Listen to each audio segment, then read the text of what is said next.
into another edition of Inside Southeastern Sports. I'm Jay Lindly, joined by head football coach Tyler Fenwick. Coach, how are you doing today? I'm doing good. So we've been kind of progressing through personnel, and really the deepest part of this team coming back is your skill positions, receivers, defensive backs. Let's dive right into the receivers. You got guys coming back like Deuce Pittman, Braxton Kincaid, not to mention Cottrell Blakely and more. You guys are really stacked at that position. Yeah, I mean, last year, it was, we had, I think, 3 that had about 50 catches. Those guys are all back. We only had 1 senior last year in Hatch, but we lost Sky Lowe after after game 3. Yeah, so injury. He's back. Yes. And he's put on weight and he looks great. He's so those guys, and then some of the redshirt freshmen that we've got that we think are really talented as well. When looking at that group, because when you came in, obviously the offensive philosophy changed.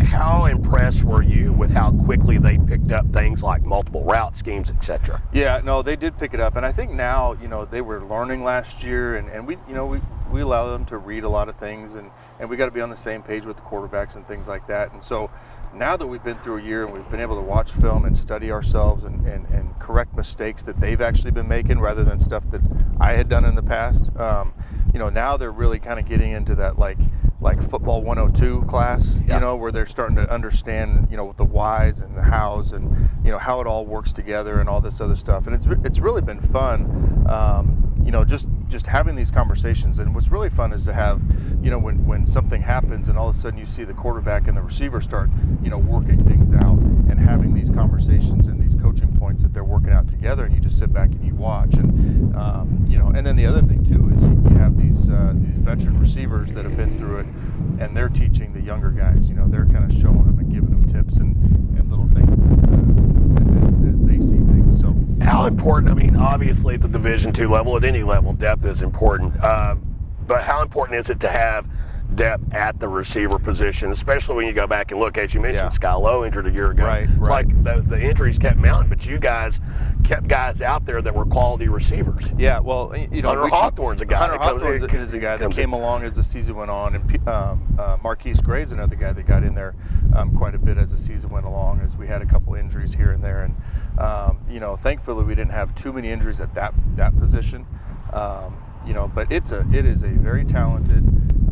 They're fast, they're big, and then they're good football players. They really understand the game of football and they work hard at it.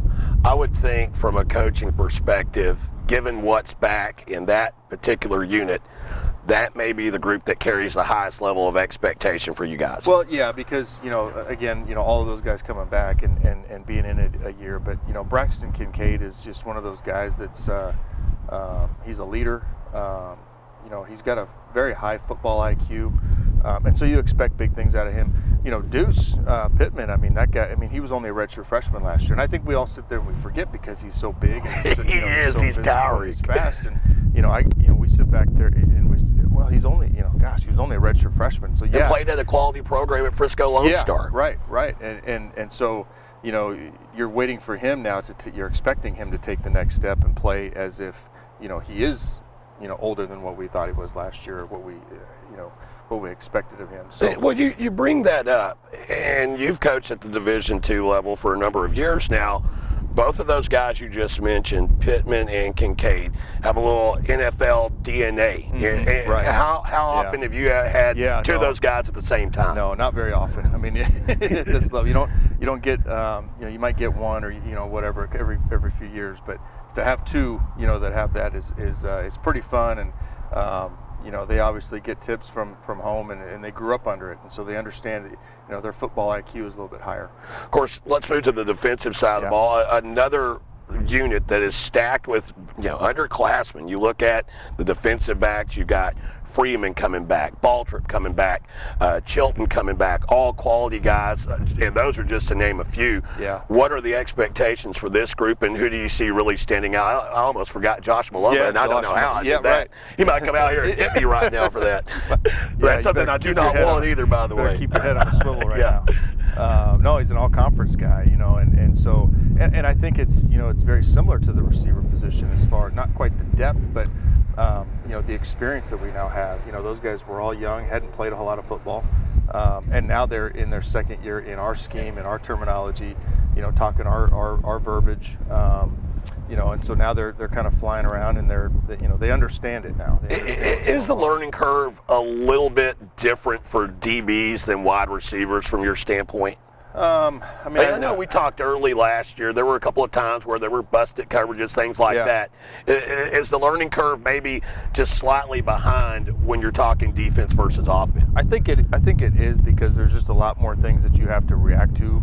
The route combinations and run fits, and just all there's just a lot going on. And we ask our safeties to be very involved in the run game, and which is why we do a great job of stopping the run, and so being able to play both and do ask them to do a lot of different things. But we're at the point now where we're again, I think we're into that 102 class right now, where we're kind of taking that next step, and we're teaching guys like a guy like Malumba, which he's not with us practicing right now, but he is he's going to be a guy that's knows how to play safety, but he's so physical. We can bring a package in that puts him at outside line. So they're starting to learn. Position, and so they're starting to learn a lot of different positions.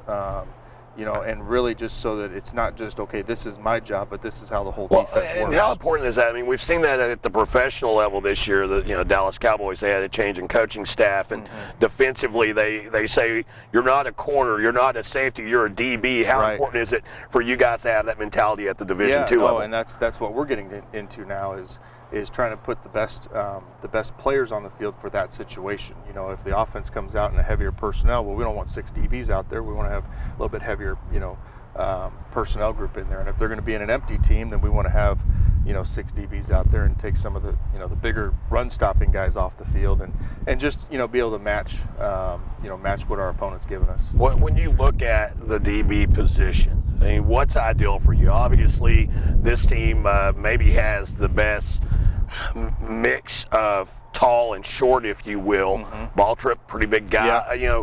For you, is there a prototypical guy that you look for? Well, you want tall, fast, quick guys that can break on the ball and react. And ball trip is, he's so long, and you when you put him in a press situation to the boundary, that's a very difficult thing to complete a pass. So it kind of that obviously helps. But Chilton, he's a corner that's a high caliber corner that is fast, and he can play everything. But he can also play safety, and but he's not as tall as Ball Trip, obviously, but he's got other skills, and Jay Free is really not, he's not that tall of a safety, but he's got such quick reaction skills, and he's fast, and he can cover so many different things.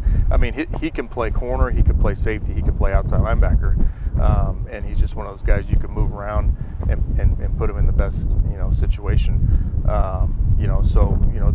Again, that was one of those things last year where we didn't have the depth. And so we had to add a few guys and create some competition and create some ways that we can, Josh Malumba and Jay Free played just about every snap last year. Yeah.